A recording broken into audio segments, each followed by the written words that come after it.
Termina no próximo sábado o prazo para os partidos políticos registrarem candidaturas junto ao Tribunal Regional Eleitoral, o TRE.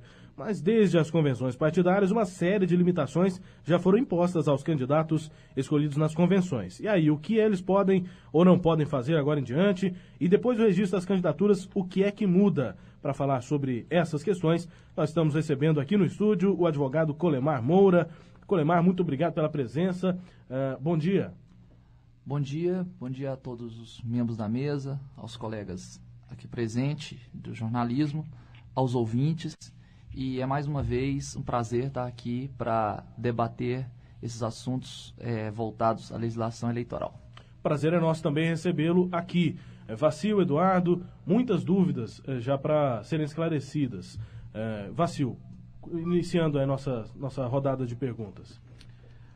Doutor Colemar, uma dúvida em relação muitas dúvidas, né? Em relação ao que pode, o que não pode, o que é permitido pela legislação, quando é que começa mesmo a campanha. Então, vamos começar pelo ponto de a campanha. Ela começa, ela é autorizada. Os candidatos podem pedir o voto a partir de que dia? Bom, Vacil, primeiro eu gostaria de esclarecer aos ouvintes que em dezembro do ano passado, de 2013, foi aprovada aquilo que chamamos da mini-reforma eleitoral, que efetuou mudanças para nós, operadores do direito eleitoral, profundas na legislação, pontuais, porém profundas. Para o eleitor em geral, algumas mudanças quase que imperceptíveis. No entanto, o Tribunal Superior Eleitoral, na semana próxima passada, ele entendeu que não se aplica a mini-reforma eleitoral para as eleições de 2014, uma vez que, por ter mudado as regras eleitorais, ela estava sujeita ao princípio da anualidade, deveria ter entrado em vigor um ano antes da eleição. Então, não se aplicando, novamente, para nós que somos envolvidos no debate eleitoral, como em função de advogado, tiveram várias voltas ao que era antes, a última alteração que foi de 2009. Mas, e eu preparei algumas coisas aqui para trazer, para informar. No entanto, respondendo diretamente ao Vacil, a partir de domingo, dia 6, Vacil, a propaganda eleitoral ela é permitida por parte dos candidatos que tiverem efetuado o seu registro de candidatura, que termina no próximo sábado, dia 5, até às 19 horas da noite, é o prazo limite para registro das candidaturas. Nessa data do dia 6, passa a ser permitido também a questão do uso de alto-falantes, amplificadores de som, propaganda nas redes sociais por meio de sítios, blogs, sites vinculados a partido político, a candidato, ou seja, a propaganda em geral na internet. E também passa a ser montada, preparado os materiais de campanha, ou seja, o material gráfico, esse material visual das campanhas eleitorais passam a ser também divulgados, e aí cada qual no seu tempo, né, na sua hora que entender importante. No entanto, eu queria também, se a pergunta também abrange, as questões voltadas, como estamos no rádio, né? As questões voltadas especificamente para o rádio e aquelas permissões, né? Que eu acho que é importante debater, uma vez que é natural que candidatos escolhidos em convenção e candidatos também já escolhidos venham a participar aqui, no caso, onde estamos, na Rádio 730.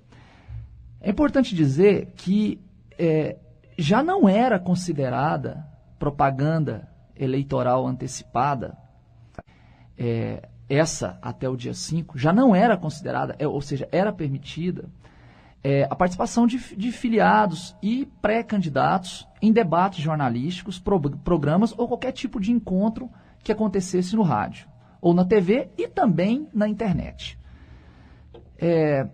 expondo seus projetos políticos. Isso é natural e é permitido. No entanto, havia uma ressalva, que era desde que não houvesse pedido de voto. Isso, na reforma, foi retirado. No entanto, agora voltou. Ou seja, é natural que o pré-candidato ou o então candidato agora venha na rádio, exponha, coloque as suas ideias, desde que ele não faça o seu pedido de votos a partir de agora, ou então, se o fizer, que a rádio dê o tratamento igualitário, né, para outros candidatos. O que é diferente de uma pessoa vir aqui debater a questão do seu partido. Ele não veio aqui expor sua plataforma política como candidato. Então é natural que um presidente de partido, ou um líder partidário, que é candidato, mas ele vem aqui debater uma condição partidária, envolvendo, por exemplo, coligações. É natural que ele venha e é natural que ele o faça. Ele não está tratando da candidatura dele. Então, isso é importante destacar, até para dar uma certa margem de segurança, né, para a empresa, para as empresas de radiodifusão e de TV, em relação à abordagem a candidatos. Doutor Colemar, e com relação aos candidatos que disputam a reeleição, em que circunstâncias eles podem serem abordados em entrevistas? Está disputando a eleição um deputado estadual. Como deputado, ele pode falar normalmente? Kleber, ele pode falar, é natural que ele venha falar, e o candidato que disputa a reeleição, nos cargos que estão em disputa, é natural que ele venha falar de questões envolvendo o seu dia a dia no ambiente parlamentar. É natural que ele fale do dia a dia dele no ambiente da gestão de governo. Isso é legal? Isso é natural, é legal, e a governança e o parlamentarismo, a atuação parlamentar, ela não se suspende, porque esse é um mecanismo que foi autorizado pela reeleição. É claro que o gestor ele tem a opção de se desincompatibilizar da função, mas é uma opção, a faculdade. Agora, ele estando na função, optando por concorrer, estando ocupando o cargo, é importante que ele não use essa função e o cargo que ocupa para alavancar votos e misturar a figura do gestor com a figura do candidato à reeleição. Eu sei que isso soa muito utópico, né? Isso soa muito utópico, muito difícil de se visualizar a linha que separa isso, né? Mas com a evolução da legislação eleitoral e evoluções positivas, com a atuação rígida das cortes eleitorais, em especial a atuação muito correta, muito séria e muito isenta da Corte Eleitoral em Goiás, que hoje e sempre foi muito bem composta, por meio da fiscalização do Procurador Regional Eleitoral, que hoje falou sobre um tema no jornal, voltou a falar sobre um tema que envolve essa questão do gestor e do candidato à reeleição, no jornal, em um dos jornais de circulação local. Com essas atuações, é perceptível que há, esses mecanismos impõem um limite entre até onde chega o gestor e a partir de que momento começa o candidato. E no caso do executivo, doutor, em relação por exemplo, governador, a prefeito, no caso governador, e participação de eventos públicos, nenhum evento público é permitido? O que ele pode fazer em relação a inaugurações, etc.? Bom, esse é um tema que também nos toma algum tempo e é importante a gente tratar aqui do que a gente chama de conduta vedada, aquilo que é proibido para o agente público, né, durante o período eleitoral. Tem condutas vedadas que elas já estão impedidas, já são impedidos que elas aconteçam desde o início do ano. Como, por exemplo, a questão dos programas sociais e de ações de governo que envolvam essas questões assistencialistas, que não se encontravam em execução ou que não estavam que não se encontrava prevista em lei ou que não havia execução no orçamento desde o ano anterior. Ou seja, não dá para o administrador, nesse ano eleitoral, isso é uma conduta que é bom que se diga, ela é para o ano todo, ele implementar qualquer medida de caráter, em forma de programa social, que não esteja ou que não tenha sido, no ano de 2013, executada e objeto de lei específica. Ou seja, quer se executar um programa social, tem que ter lei específica no ano anterior e tem que já haver a execução orçamentária no ano anterior. Eu trago também aqui a questão da recomposição salarial de servidores estaduais, que foi um tema que eu li antes de entrar no estúdio, eu estava lendo curiosamente em um jornal. A lei, ela não proíbe a recomposição para reparar perdas, estritamente para recompor a perda salarial do ano da eleição. No entanto, aumentos a categorias, a grupos de servidores no ano eleitoral, e não estamos falando aqui nos 3 meses que antecedem o pleito, isso, como está até na matéria e pelo que foi dito pelo Procurador Regional Eleitoral, por meio de uma portaria, houve a instauração de um procedimento, de um procedimento civil público para se apurar eventual abuso e eventual violação, creio eu, a essa questão de conduta vedada. Porque não poderia, é isso, porque não pode. Exatamente. A forma com que me parece que foi feita, a Procuradoria Regional Eleitoral está entendendo que pode ser caracterizada, claro que isso vai depender da análise da lei que foi enviada para a Assembleia, o grupo que foi atingido por esse aumento, que forma foi dado esse aumento, e se ele extravasa para outros anos. Se ele é uma coisa que começa agora e precisa ser dado continuidade, para que possa se avaliar como foi o uso, se isso pode caracterizar o que a gente chama de conduta vedada. Para a linguagem popular, o que é proibido ao agente público no ano da eleição. O que ele pode, o que ele não pode fazer de acordo com a legislação eleitoral. 8h30, nós estamos entrevistando o advogado eleitoral Colemar Moura, aqui no debate 730. Daqui a pouco, a pergunta de Eduardo Horácio. Você está na sintonia do Jornal 730, o horário nobre da notícia e da opinião. Recebemos aqui no debate 730 o advogado eleitoral Colemar Moura e a pergunta de Eduardo Horácio. Colemar, dentro do Distrito Federal, em cidades do Distrito Federal, como por exemplo Gama, Taguatinga, há placas do governo de Goiás de propaganda. Isso é permitido por lei? E outra coisa, as placas que estão em vigor mesmo dentro de Goiás, 5 de julho elas têm que estar todas retiradas ou ainda há uma tolerância aí de alguns dias, algumas horas para que sejam retiradas?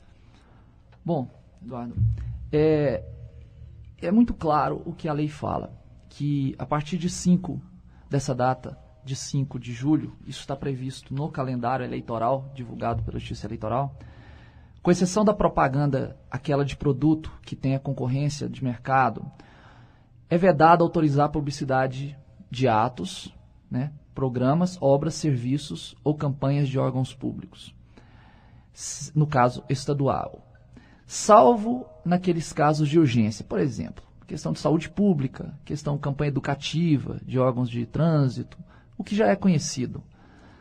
A propaganda tem que ser retirada, no meu entendimento. E é importante, e aqui eu não sou dono da verdade, eu sou somente uma pessoa que se dedica a estudar a matéria. Há um debate em se retira o slogan, se retira o brasão, se retira a placa, se retira quem está executando a obra. Eu não sei aqui o caso firmado pela jurisprudência, não tenho aqui na minha mão, dependeria de uma consulta, mas a minha opinião é que todo o material institucional tem que ser retirado a partir do dia 5. Como que foi em outras eleições? Em outras eleições, o que a gente vê é se retirando placas do estado inteiro até a data do dia 5. Determinados estados, há um verdadeiro mutirão de retirada de propaganda institucional. Ontem mesmo eu tive a oportunidade já de ver, retirando algumas publicidades institucionais aqui próximo à rádio, de uma forma ainda, digamos assim,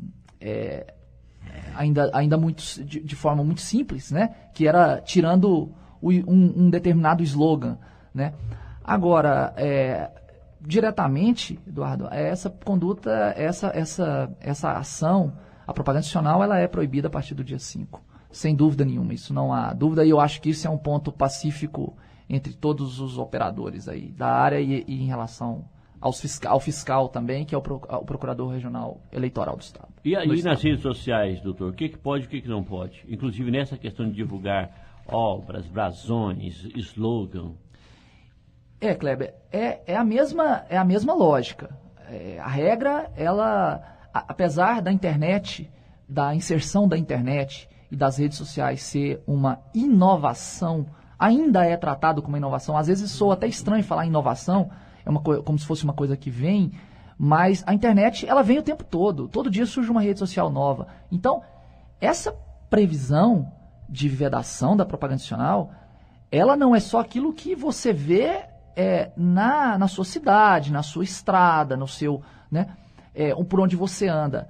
É aquilo que também você vê na tela do seu Palm Top, do seu iPad, do seu iPhone, seja lá o que for, seu smartphone, seu computador. Então, ela se estende também para a internet, não há dúvida disso. E a internet, eu costumo dizer, ela é uma terra sem limite, o céu é o limite para a internet, e a internet é uma mesa de bar virtual. Eu já disse isso em outras oportunidades que eu fui perguntado. Ela é um bate-papo virtual, é como se fosse uma mesa de bar, né? Você diz o que quer, fala de todas as formas, fala abertamente, fala à vontade, ouve o que não quer. E é um mundo difícil de se controlar. No entanto, é bom que se diga, os provedores, ontem eu tive a informação que os provedores, especialmente, se eu não me engano, o Facebook e o Instagram, eles já forneceram espontaneamente à Justiça Eleitoral o seu número de contato no Brasil para a intimação, para as intimações e notificações imediatas por fax das decisões judiciais que envolvam as suas redes sociais, Facebook e Instagram. Então, isso dá uma celeridade e dá um alcance muito rápido para a Justiça. Porque você imagine ter que intimar um Facebook que fica em outro país, mas tem sede no Brasil, mas onde fica, até eu mandar isso por um correio. Hoje não, hoje é imediato, eles fornecem o fax. Você pega, diz um número, dá o sinal de fax, você emite a notificação, aquela decisão ela é cumprida imediatamente, se assim for a ordem judicial. Então, a questão da propaganda institucional se estende também à internet. E se houver oportunidade também, eu gostaria de dizer em relação a essas permissões da propaganda na internet, porque essa é a institucional, que foi o objeto da pergunta do colega Eduardo e complementada pelo Kleber em relação à internet. No entanto, a propaganda na internet, ela tem as suas permissões, né? Especialmente, é natural, o candidato montar o seu site, o partido montar o seu site, isso é natural. Isso é natural, é importante, né? No entanto, a questão dos blogs e rede social, a propaganda eleitoral a partir do dia 5 também é permitida. Então, você não se restringe a um simples site. Você tem aqueles apoiadores que a gente chama de pessoas naturais, que ele já pode estar fazendo as suas manifestações em favor do candidato. A Justiça já permitiu que ele fizesse as suas manifestações em favor do candidato, como foi um caso polêmico em relação ao Twitter, né?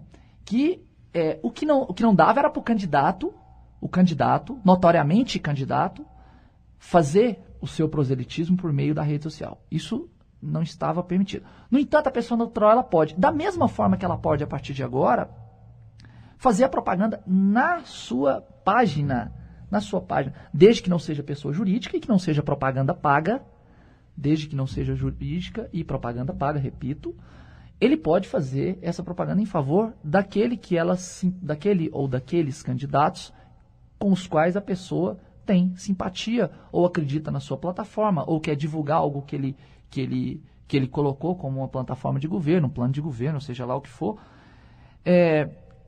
Os sites de mensagem espontânea também, que são aqueles famosos telemarketings, né? Desde que contenha mecanismo de descadastramento, caso a pessoa não queira receber. Sites de candidatos e de partidos políticos. No entanto, há algumas vedações, que eu já vou só repetir, porque eu acho que isso é importante a gente dizer, né? Em sítios, digamos que tem um site oficial, vinculado a algum órgão oficial. Ali tem um link que joga para dentro de um site de um candidato. Um mero link. Ali divulgou uma notícia que envolva um link @fulano de tal. Ali você vai para o Twitter do candidato, né? Isso não é permitido. E para tudo isso, as sanções vão da mesma forma que para rádio e TV, a programação que não é permitida na rádio e TV, que pode ser eventualmente suspensa e aplicado multa. Na rede social também há a previsão de suspensão e de aplicação de multa. Com um detalhe, o que se imaginava que seria uma operacionalização difícil de se retirar da rede social, hoje é extremamente simples, e isso é importante aqui que se diga. Hoje, uma notificação a qualquer um dessas companhias de rede social, e eu me refiro aqui especificamente a Twitter, Facebook, Instagram, enfim, alguns outros que eu posso eventualmente não conhecer, uma simples notificação é retirado o perfil do ar, pelo que que a gente está entendendo do acompanhamento da Justiça Eleitoral. O próprio perfil da pessoa ou dos envolvidos está sendo retirado do ar. Não só a publicação. Não só a publicação. O próprio perfil. Quando você tira o perfil, você tira toda a publicação. É como se aquele link não mais existisse na rede. Sai o conteúdo inteiro. O conteúdo inteiro. Antes eram pontuais, entende? Antes era pontual, por exemplo, é aquela publicação que está errada. Aí você tinha 500 publicações, retirava aquela, o efeito daquilo já tinha acontecido, quem tinha que ler já leu, aquilo já não está mais na página, está num mecanismo de busca interna da rede social, que você já mal encontra. O alcance, então, da retirada de um perfil, eu acredito que ele é muito maior, e a agilidade no cumprimento dessas decisões, muitas vezes hoje se cumpre mais rápido uma decisão envolvendo a rede social do que, propriamente, a rádio e a TV. A grande verdade é essa. O que é fantástico do ponto de vista do alcance da Justiça Eleitoral, e temos que parabenizar a Justiça Eleitoral por essa funcionalidade, né? Evolução também nas decisões e nas conclusões da Justiça Eleitoral. 8h44, o advogado Colemar Moura, participando aqui do debate 730, em entrevista. Colemar, muito obrigado pela sua participação, pelos esclarecimentos nesse período um pouco confuso até, esclarecimentos importantes. Obrigado. Eu agradeço aos colegas da mesa e tinha outros diversos assuntos, fico à disposição. Esse é o detalhe, né? O assunto não esgota. Não acaba, né? Toda hora surge uma dúvida, né, Vacil? E a ideia é essa mesmo, dar um pontapé nessa discussão. Acho que vamos voltar muito ao tema aqui. Fico à disposição, agradeço a todos, agradeço aos ouvintes e faço questão de dizer, não somos aqui donos da verdade. Claro que devem ter diversas opiniões contrárias ao que a gente coloca, né? Mas de qualquer forma, eu agradeço a todos pela paciência. Ok, obrigado. Advogado Colemar Moura, é o início, colocando o tema em debate e também alguns esclarecimentos.